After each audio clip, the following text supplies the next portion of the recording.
உன் பேரு? விஜயா. ஷிப்யார்ட்ல கொலை முயற்சியில் ஈடுபட்டது உங்க ஆளுங்க தாங்கிறது எங்க நம்பிக்கை இல்ல உண்மை. அவங்க யாரு, எங்க இருக்காங்க, ஃபுல் இன்ஃபர்மேஷன் வேணும். அத நீதான் சொல்லணும். சொல்லாத ரகசியத்தை வெளியே வரவழைக்கிறதுக்காகவே இந்த போலீஸ் லாட்டி பிறந்திருக்குன்னு ஒரு போலீஸ் ஆபீசரான உனக்கு சொல்ல தேவையில்லை. உங்க போலீஸ் இங்க கேட்காமலேயே சொல்றது எதை நம்புறீங்க? கேட்டு தெரிஞ்சுக்கிறது தான் உண்மைன்னு நினைக்கிறீங்க. நீங்க என்ன கேட்டாலும் எனக்கும் இந்த கொலை முயற்சிக்கும் எந்தவித சம்பந்தமும் இல்லை. யார் அவங்க? ஓ ஆளுங்க தானே? சொல்லு, எங்க இருக்காங்க? Come on!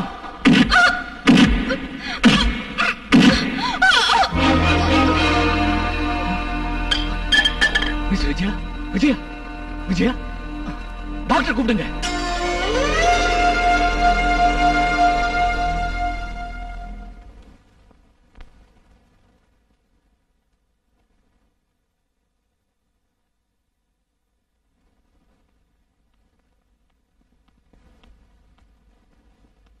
இன்ஸ்பெக்டர், அவங்க தாயாக போறாங்க.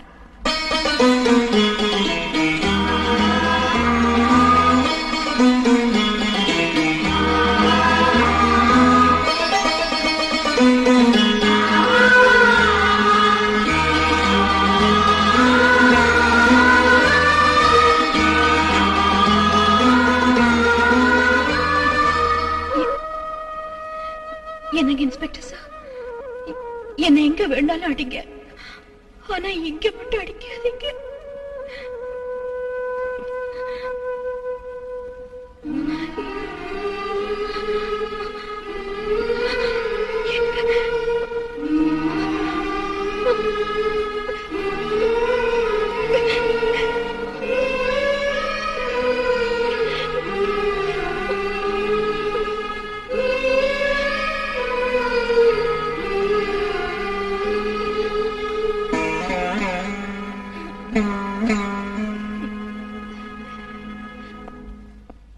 சாந்தி, சாந்தி, என்ன செஞ்சிட்டு இருக்க? நான் உனக்காகத்தான் வந்தேன். ஒரு ஆச்சரியமான விஷயம் சொல்லவா? என்ன? ஷிப்யார்ட்ல நடந்த கொலை முயற்சி சம்பந்தமா நான் ஒரு கைதியை இன்ட்ராகேட் செஞ்சேன். She is a lady. அவ அப்படியே உன்ன மாதிரியே இருக்கா. நான் அசந்து போயிட்டேன். அந்த குற்றவாளி நீதானோன்னு தோணுச்சு.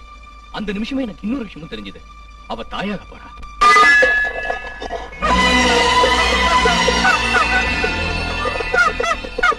உன்னை போல இருக்கிற அவ தாயாக போறான்னா நீயே தாயாக போற மாதிரி சந்தோஷமா இருந்துச்சு.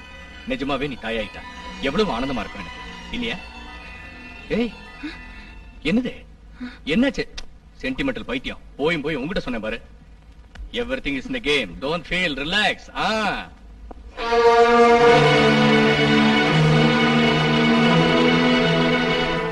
விடிஞ்சதுல இருந்து இந்த தண்ணி தொட்டிக்குள்ளேயே உட்கார்ந்துருக்கும். உடம்பு சூடுன்னு ஆறல. ரொம்ப மோசமான நிலைமை.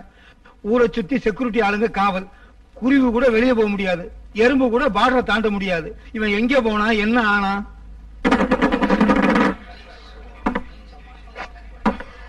சின்ன வெங்காய ஊத்தப்பம், பெரிய வெங்காய ரவா தோசை, வெள்ளை வெங்காய வடை, ஸ்பெஷல் மசாலா தோசை, இட்லி சாம்பார். ஏய், எல்லா ஐட்டத்தையும் இங்கே சொல்றீங்க.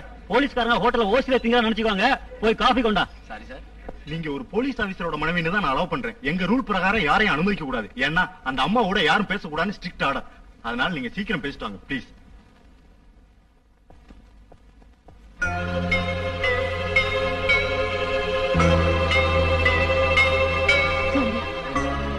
சாந்தி,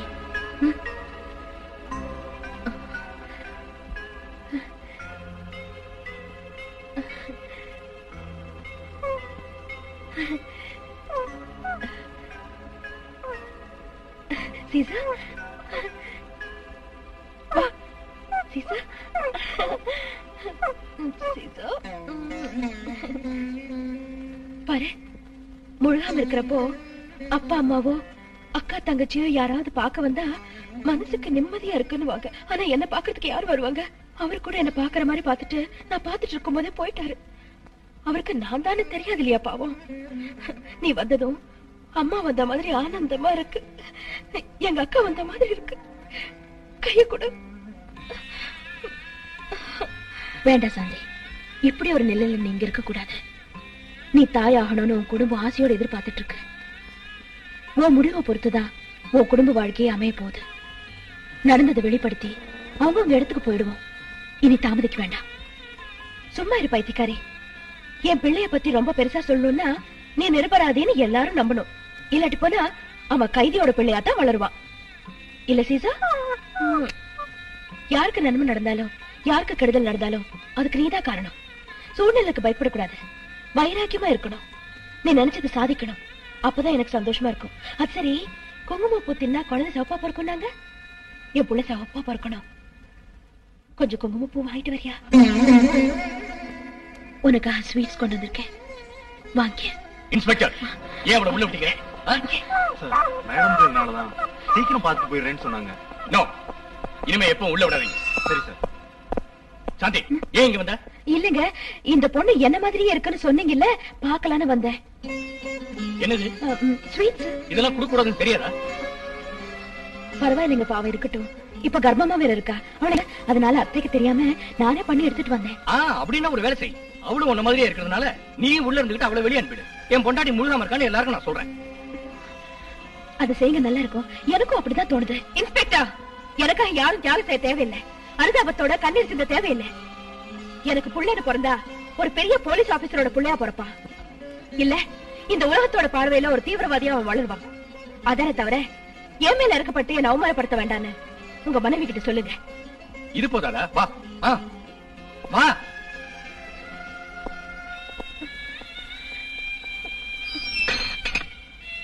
உங்க அப்பாவை தப்பா நினைக்காத.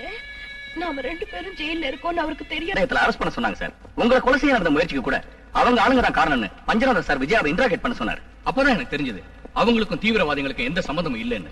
ஜனத்தொகையில 1000% கூட இல்லாத தீவிரவாதிகளை களை எடுக்கிறது போலீஸ்க்கு ஒரே ஒரு நாள் வேலை தான் சார். அரசியல்வாதிகள் மட்டும் தலையிடாம இருந்தா. இப்ப இருக்கிற தலைவர் தீவிரவாதங்கிற வார்த்தையை தன்னுடைய சுயநலத்துக்கு நல்லா பயன்படுத்திட்டு இருக்காரு சார். அவர் செய்யற அநியாயத்தை தீவிரவாதிகள் செஞ்சாங்கன்னு சொல்லி மக்களை நல்லா ஏமாத்துறாரு சார். அப்போ உங்களை கொள்ள நடந்த முயற்சியில கூட கண்டிப்பா அவருக்கு சம்பந்தம் இருக்குன்னு நான் சந்தேகப்படுறேன். என் இஷ்டத்துக்கு நான் எந்த முடிவும் எடுக்க கூடாது. பார்ட்டி பாலிசி பிரகாரம் தான் செய்யணும். அதனால நாளைக்கு ஸ்டேட் கேபினட் மீட்டிங்க்கு ஏற்பாடு செய்யறேன். நாளைக்கு எந்த நிலைமையில அந்த மீட்டிங் நடக்க கூடாது. அப்படி நடந்தா ஏதாவது இடைஞ்சல் பண்ணி அந்த மீட்டிங் நடக்க விடாம பண்ணணும். எனக்கு ஒண்ணு தோணுதுங்க, உங்களுக்கு ஏற்கனவே சுகர் கம்ப்ளைண்ட் இருக்குல்ல, திடீர்னு ஹார்ட் அட்டாக் வந்துடுச்சுன்னு, அதோட பக்கவாதம் வந்து ஒரு கை ஒரு கால் விழுந்துடுச்சுன்னு ஆஸ்பத்திரியில சேர்ந்துட்டீங்கன்னு வச்சுக்கங்க. அந்த டென்ஷன்ல மேப்படி யாரு மீட்டிங் விஷயத்தையே மறந்துடுவாரு. ஏய், என் கால்கையெல்லாம் விழுந்து நான் செத்து போகணும்னு நினைக்கிறேன். சும்மா சொன்னேன். வேலையோட வேலையா பைல்ஸ் ஆபரேஷன் பண்ணிக்கங்க. எலெக்ஷன் வருது இல்ல, அப்புறம் கஷ்டமாயிடும். அம்மோ, இவ என்ன இழுத்துட்டு போய் தொலைங்கடா. அவன் சொல்றதுதான் கரெக்ட், நான் புரிஞ்சுக்கிட்டேன். அப்படி ஏதாவது நடக்கணும், ஆனா எனக்கு நடக்க கூடாது. பின்ன என் பொண்ணுக்கு நடக்கணும். பொண்ணுக்கு ஹார்ட் அட்டாக்கா? ஹார்ட் அட்டாக் இல்ல, நாளைக்கு காலையில 9:45 மணிக்கு மெடிக்கல் காலேஜில இருந்து என் பொண்ணை நாமளே கிட்னாப் பண்றோம்.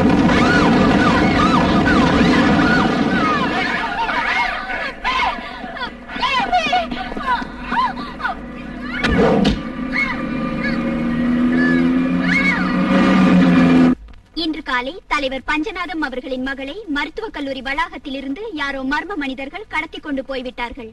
போலீஸ் லாக்கப்பில் இருக்கும் காம்ரேட் விஜயாவை விடுதலை செய்ய வேண்டும் என்றும், தலைவர் பஞ்சநாதன் ராஜினாமா செய்துவிட்டு 7 கோடி ரூபாயுடன் செம்பரம்பாக்கம் ஏரிக்கரைக்கு வந்து விஜயாவை தன் ஆட்களிடம் ஒப்படைக்க வேண்டும் என்றும் அவர்கள் நிபந்தனை விதித்திருக்கிறார்கள்.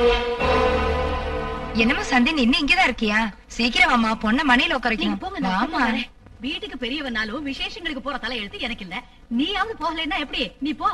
ஆமா, ஒண்ணு சொல் பேச்சு கேட்கணும், இல்ல சுய புத்தியாவது வேணும். நீ சும்மாரா, நீ போ. நீ வாமா.